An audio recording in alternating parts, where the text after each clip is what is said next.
Assalamualaikum warahmatullahi wabarakatuh. Saya Divya Juhra dari Prodi Manajemen Pendidikan Islam. Di video ini saya akan menjelaskan psikologi sebagai suatu ilmu, metode, dan sejarah perkembangan psikologi. Baiklah, langsung saja. Yang pertama saya akan menjelaskan pengertian psikologi. Psikologi berasal dari bahasa Yunani, yaitu dari kata psyche, yang berarti jiwa, dan logos yang berarti ilmu. Bila diartikan secara harfiah, psikologi adalah ilmu jiwa atau ilmu yang mempelajari gejala kejiwaan. Jadi psikologi pada mulanya adalah pengetahuan tentang jiwa manusia. Yang kedua, psikologi sebagai suatu ilmu. Kenapa psikologi merupakan sebagai ilmu pengetahuan? Karena ahli psikologi harus mengikuti kaidah ilmu pengetahuan dalam mendapatkan jawaban atas pertanyaan yang timbul. Data yang harus diperoleh secara sistematis melalui observasi, eksperimen, atau metode-metode ilmiah lainnya. Data tersebut dianalisa dalam usahanya untuk mengembangkan suatu teori. Selain sebagai suatu ilmu pengetahuan, psikologi juga merupakan ilmu terapan. Penerapan psikologi dalam kehidupan manusia merupakan suatu seni yang memerlukan pengalaman dan latihan. Selanjutnya, sejarah perkembangan psikologi. Awalnya, ahli filsafat dari Yunani lah yang pertama-tama tertarik mempelajari gejala kejiwaan ini. Pada saat itu, belum ada pembuktian secara empiris dan terbatas pada pemikiran-pemikiran belaka. Uraian para filsuf ini umumnya berkisar pada soal ketubuhan dan kejiwaan.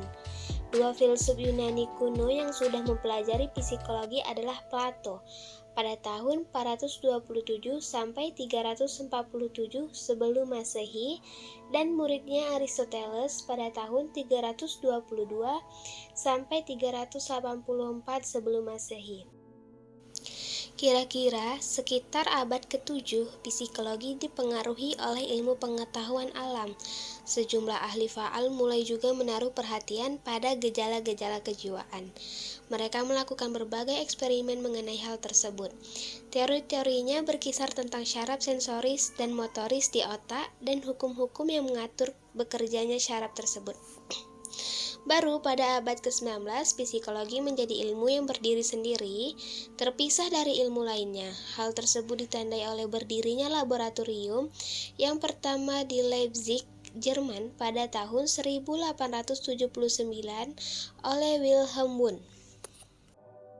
Selanjutnya, metode penelitian dalam psikologi. Yang pertama ada eksperimen, yang kedua observasi, yang ketiga wawancara, dan 4 kuesioner. Baiklah, saya akan menjelaskan satu persatu apa saja metode-metode tersebut. Yang pertama ada eksperimen. Eksperimen merupakan metode psikologi yang paling umum. Biasanya digunakan untuk mencari hubungan antar variabel. Metode ini biasanya digunakan untuk mencari hukum-hukum saja mengenai berbagai tingkah laku dan kurang memperhatikan perbedaan individual. Yang kedua, observasi. Observasi merupakan metode pengumpulan informasi tentang tingkah laku manusia secara langsung. Observasi difokuskan pada suatu aspek tingkah laku saja, bukan pada keseluruhan tingkah laku. Yang ketiga, metode wawancara. Metode wawancara adalah tanya jawab antar si pemeriksa dan orang yang diperiksa dengan tujuan orang tersebut mau mengungkapkan pendapat, pandangan, dan isi hatinya.